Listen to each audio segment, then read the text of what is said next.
بسم اللہ الرحمن الرحیم. میں ہوں مسعود الرحمان عباسی اور آپ دیکھ رہے ہیں کشمیر ڈیٹیل. ناظرین، 2026 آزاد کشمیر میں جنرل الیکشن کا سال ہے.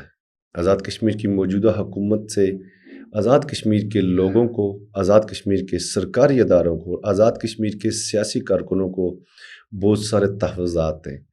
وزیراعظم آزاد کشمیر نے تمام تر اختیارات جو اپنے پاس رکھ کر اتحادی جماعتوں کو مشکلات میں ڈالا، جس کی وجہ سے بہت جو آزاد کشمیر میں دو بڑی موجودہ حکومت میں اتحادی جماعتیں اس وقت شامل ہیں، ان کو کارکنوں کی طرف سے شدید مزاحمت کا سامنا بھی ہے اور تحفظات بھی ہیں.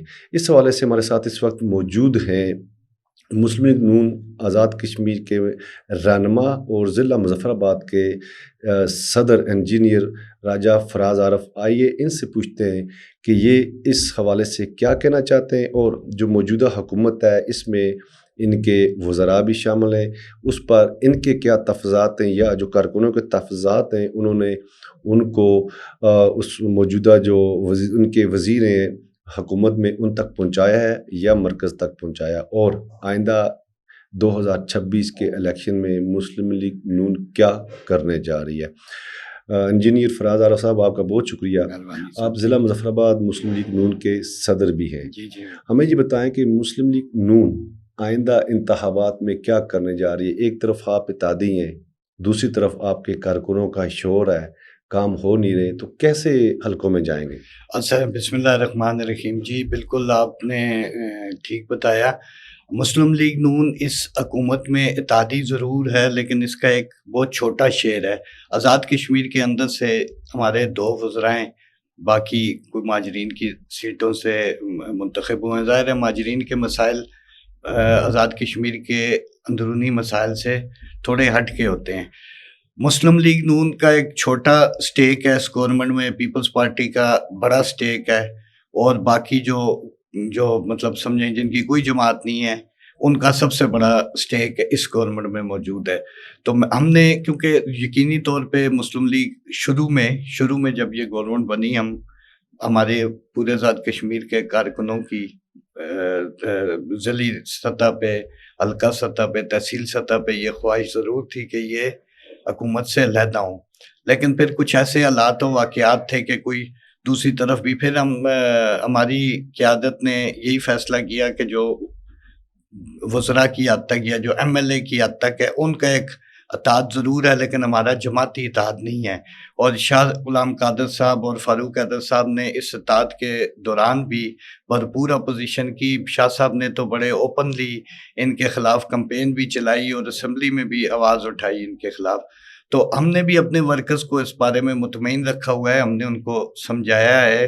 ظاہر ہے چیزوں کو آگے آپ نے کمیونیکیٹ کرنا ہوتا ہے، نیچے پوری آپ کی ایک لائن ہوتی ہے، اوپر مرکز ہے، ضلع ہے، تحصیل ہے، حلقہ جات ہیں، یو سیز ہیں، وارڈ سطح پہ. ہم نے لوگوں کو اس بارے میں گائے بگائے ہم نے ان کو سمجھایا ہے کہ یہ ہماری حکومت نہیں ہے، ہم اپوزیشن کر رہے ہیں اور بھرپور طریقے سے کر رہے ہیں. جو آپ کے 3 یا 4 وزیر اس وقت حکومت میں شامل ہیں، آپ نے کارکنوں کے تحفظات سے ان کو آگاہ کیا ہے؟ جی بالکل ان کو آگاہ کیا ہے. تو وہ اس بارے میں وزیراعظم آزاد کشمیر ان کو آپ کے کارکنوں کے کام نہیں کرنے دے رہے، یا وزیر خود اپنے نہیں، وزیر ہمارے خود بھی دیکھیں نہیں؟ انہوں نے اپنا نقصان بھی خود کیا. میں یہ سمجھتا ہوں انہوں نے اپنا بھی نقصان خود کیا. اگر وہ خود بھی حکومت سے خود والنٹیئرلی بھی علیحدہ ہو جاتے تو شاید ان کو حکومت میں زیادہ، اپوزیشن میں زیادہ پذیرائی ملتی. اب یہ آپ نے دیکھا ہے جتنی تحریکیں اس حکومت میں چلی ہیں، میں نے اپنی زندگی میں اتنی تحریکیں چلتی نہیں دیکھی، اور ان تحریکوں کا مسلم لیگ کا ورکر بھی حصہ رہا ہے، ہمیشہ رہا ہے. ہم نے اپنی اپوزیشن کی ہے، انجمن تاجران کے ساتھ ہم نے اتحاد کیا، وہاں ہمارے سارے ورکر موجود تھے.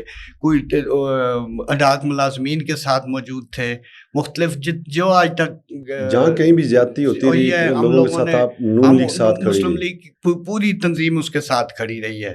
تو اس لیے لوگوں کو ہم نے اکیلا نہیں چھوڑا. جو لوگ اس حکومت کے ستائے ہوئے تھے وہ اکیلے نہیں تھے، مسلم لیگ ان کے ساتھ کھڑی تھی، اور پیپلز پارٹی نے اس طرح ان کا ساتھ نہیں دیا کیونکہ پیپلز پارٹی کا بڑا حصہ تھا اس حکومت کے اندر، جبکہ مسلم لیگ نے ساتھ دیا. میں بلکہ آپ سے ایک بات اس میں ایڈ ضرور کرنا چاہوں گا. ابھی جون میں بڑا ایشو بنا، جون میں انہوں نے ADP تقسیم کی. ٹھیکیداران کی جو پورے آزاد کشمیر کی ADP تقسیم کی، مظفر آباد کو شہر دیا انہوں نے 3 کروڑ روپیہ، ممبر کو دیتے ہیں 18 کروڑ روپیہ، مظفر آباد شہر کو صرف 3 کروڑ، مظفر آباد شہر کو نہیں، مظفر آباد ضلع کو 3 کروڑ روپیہ دیا، ٹھیک ہے. اپنے حلقے میں انہوں نے 17 کروڑ روپیہ دیا جون میں. پھر پہلی بار ایک آپ کو میں بات بتاؤں، انہوں نے کہ میں نے اس سے پہلے تاریخ میں نہیں دیکھا، ان کے پاس فیڈرل سے پیسے آئے ہوئے تھے، انہوں نے وہ پیسے ہولڈ کرنے کے لیے کوشش کی جون میں نا، کہ ہم ہولڈ کر کے جون کے بعد مزید ممبر والی سائٹ تقسیم کریں.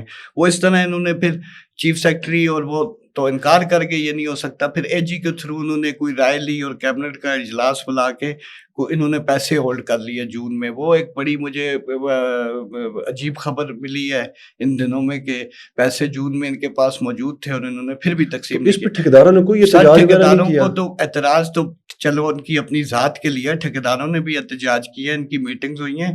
میں یہ پوچھنا چاہوں گا جو ادھر MLAs یا جو جیتے ہوئے وزراء ہیں مظفر آباد ضلع کے یا باقی جو دیگر اضلاع ہیں، انہوں نے کوئی کسی لیول پہ کوئی احتجاج نہیں کیا. اتنا بھی مطلب پرائم منسٹر ہے انوار الحق کے، اس سے پہلے بھی وزیر اعظم گزرے ہیں، MLA صاحبان اپنے حقوق کے لیے لڑتے رہے ہیں.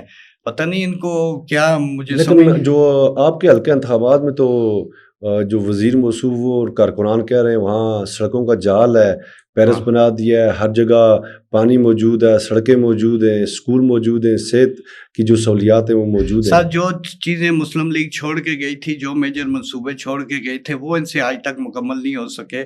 مجھے نہیں سمجھ آئی ADP ان کو ہم سے زیادہ ملی ہے جو لوکل ADP ہے.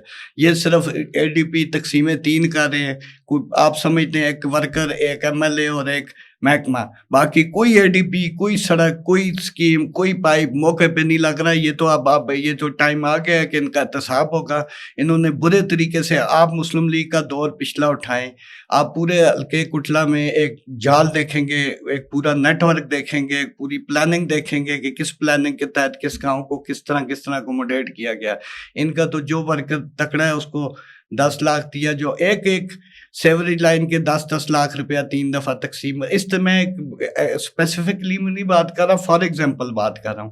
آپ ادھر سے اسکیم جاتی ہے مکان کاشف تا وسیم، اگلے سال اسکیم آتی ہے مکان وسیم تا کاشف.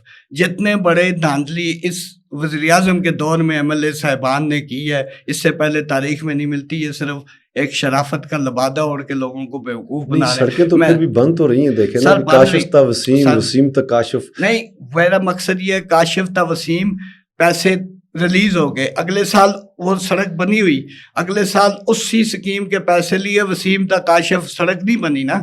ایک نام سے نام بدل کے انہی سکیموں میں بار بار پیسے رکھ کے یہ کیش کرا رہے ہیں. ٹھیک ہے، یہ تو ابھی ان کا احتساب ہوگا، انشاءاللہ ہم اس کا پورا ریکارڈ اکٹھا کریں گے. وزیر اعظم تو کہہ رہے ہیں کہ میرے دور اقتدار میں 1 روپیہ کوئی کرپشن، بددیانتی، بے ضابطگی ثابت کر دے تو میں اس کو نام دوں گا. سر جی یہ ابھی آپ دیکھیں گے ان کو وزیر اعظم صاحب کے ابھی جو کمپائل ہو رہی ہیں ان کے خلاف چیزیں، اس سے زیادہ کرپشن تو کسی دور میں نہیں ہے. وہ میدان میں پھر کے ایک پبلسٹی اسٹنٹ کرتے ہیں، اس کے علاوہ ان کی کوئی کریکٹر نہیں ہے. ایک میں بات ہوں، میں ہمیشہ یہ بات سوچتا ہوں، کسی بھی حکمران جب اپنی حکومت کرنے آتا ہے نا، اس کے اندر کی محرومیاں اور اندر کی جو ہے نا چیزیں ریفلیکٹ کرتی ہیں اس میں. تو ان کی اپنی وہ دیکھیں، ان کی اتنی بد اعتمادی ہے، ان کی مرضی ہوتی ہے باہر جو چوکیدار ہے ادھر بھی میں کنٹرول کروں، نیچے جو ڈائریکٹر ہے اس کو بھی میں کنٹرول کروں، سیکٹری کو بھی میں کروں، ڈائریکٹر کا کام بھی میں کروں، سیکٹری کا بھی میں کروں، منسٹر کا بھی میں کروں، اپنا بھی میں کروں. تو جب لوگوں کو اعتماد ہی نہیں ہے، پوری چین آف لائن ہے نا، ایک انڈیویجول کوئی کام پرفارم نہیں کر سکتا، پوری چین آف کمانڈ ہوتی ہے، وہ مل کے کوئی پرفارمنس دیتی ہے. وہ کسی کے اوپر وہ اعتماد ہی نہیں کرتے، ان کے شاید خود کوئی اعتماد تو وہ کر رہے ہیں، کہہ رہے ہیں میں ہر MLA کو جو وزیر ہے 9 کروڑ اس کو دے دیتا ہوں، بعد میں اس کے بعد وزیر کو کیا کام ہے؟ سر وہ سیاسی رشوت ہے نا، ان سے پوچھا ہے. ہمارے دور میں، مسلم لیگ کے دور میں، وزیر اعظم آزاد کشمیر راجہ فاروق حیدر صاحب اس ٹائم وزیر اعظم تھے، انہوں نے ایک پراپر ایک میکانزم بنایا تھا، ان کی مانیٹرنگ کا ایک میکانزم تھا اس ٹائم پہ نا. وہ مانیٹر ہوتے تھے منصوبے، کوئی شکایت کوئی چیز وہ پراپر مانیٹر ہوتے تھے. اس میں تو مانیٹرنگ کا کوئی میکانزم ہی نہیں انہوں نے سیٹ رکھا ہوا. آئندہ جنرل الیکشن ہونے جا رہے ہیں 2026 میں، آپ بھی وہیں سے امیدوار ہوں گے، باقی بھی نون لیگ کے لوگ مختلف انتخابی حلقہ جات سے امیدوار ہوں گے. اگر آپ کی